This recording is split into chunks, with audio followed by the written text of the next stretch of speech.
Hi, I'm Brittany, and welcome to Proverbs Study. Today we are studying Proverbs 3, and we're going to do 3 verses. So we're going to do verse 29, 30, and 31. I'll be doing this every day of the year, except for Saturday, which is my Sabbath. So please join me. So Proverbs 3:29 says, "Devise not evil against thy neighbor, seeing he dwelleth securely by thee. Strive not with a man without cause, if he have done thee no harm. Envy thou not the oppressor, and choose none of his ways." I hope that was easy to understand, but if not, I'm going to break it down verse by verse, because these are 3 different but related wise directions for us to take in 3 different types of situations. So first, it says, devise not evil, or don't devise evil, or don't come up with, or create, or think about, or premeditate to create evil against your neighbor. And your neighbor could be anybody in close proximity to you. It could be your coworker. It could be your actual neighbor. It could be your child, your mom, your dad. It could be anybody in your family. It could be anybody outside of your family. It's just anyone basically within your sphere of influence.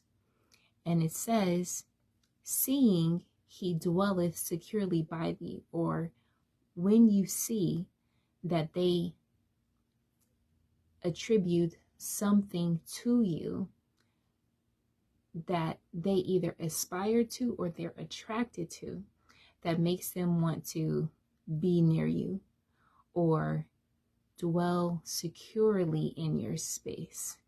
Someone who looks at you possibly as a role model, but it doesn't necessarily have to be somebody that looks up to you. It can just be somebody that is comfortable with you or feels like you are safe to be around or trusts you. So it can go from the extreme that they're really close, or it could be somebody that is just, hey, I think I can, I think well of this person. Okay. So the goal is to not devise or think about doing evil against that person.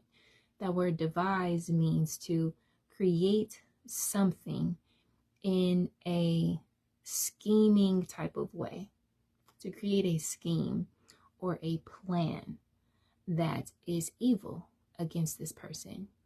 The reason why you don't want to do that, in case it's not obvious, is because you never know who that person is. You don't really know from day to day how people are perceiving you. So you always want to be careful to treat people the way you want to be treated, but to also just love people and don't think or assume that they wish you any harm, because the setting here is that the reason why you would devise evil against somebody is because you have either seen them do evil or you perceive that they would do evil towards you, or you judge them incorrectly and you automatically think that they are an evil person. So you're going to get them first. So that's the admonishment, is to not plan out to do anything wrong against another person. It seems simple, but it's something to be aware of. Then the second verse 30 says, "Strive not with a man without cause, if he have done thee no harm." So that means don't be in an argument or a tug of war with someone without any cause, when they don't give you a reason to. So this is what I mean. It's kind of the same. It's related to the first verse, but this is a slightly different aspect. A person that dwells securely by you could also be somebody who has done you no harm. But in your assumption or in your thought pattern, or because of the color of their skin or their culture, you automatically assume something about them that is not true. But the admonishment here is to strive not with someone without any cause. When they don't give you a reason to, when they give you no reason to. So that word strive, think about it as like a tug and war.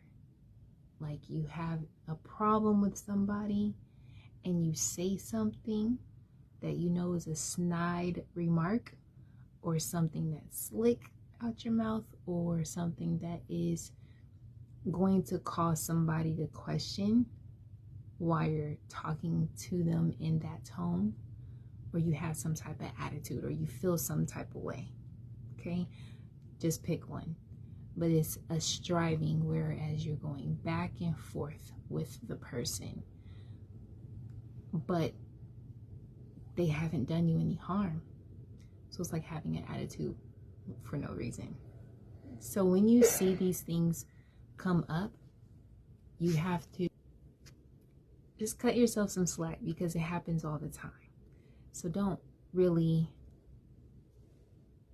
feel bad. Just when you notice that this is happening, you feel some type of way about something. It could be these unconscious bias that we have against people, these biases where we say, oh, just because they're from this part of the world or this part of the country, or they're this color or that color, or they wear this or that, or, you know, they dress like this or appear a certain way, you feel some type of way. And then you automatically have a striving with them or a problem with them. And then that problem actually comes out your mouth. So it's not just staying in here, it's actually coming out of your mouth. So that's the striving part. So the admonishment here is to not do this. So when you see yourself doing, or you find yourself doing, or you feel yourself rising up because you have seen something that you're like not used to seeing, or you have a question about, or whatever, just remember they haven't done you any harm. They've done nothing to you, and they may even dwell securely by you, or they might be in your sphere of influence and you don't even know it. So it's best to just observe and say nothing, and treat everyone with love and respect.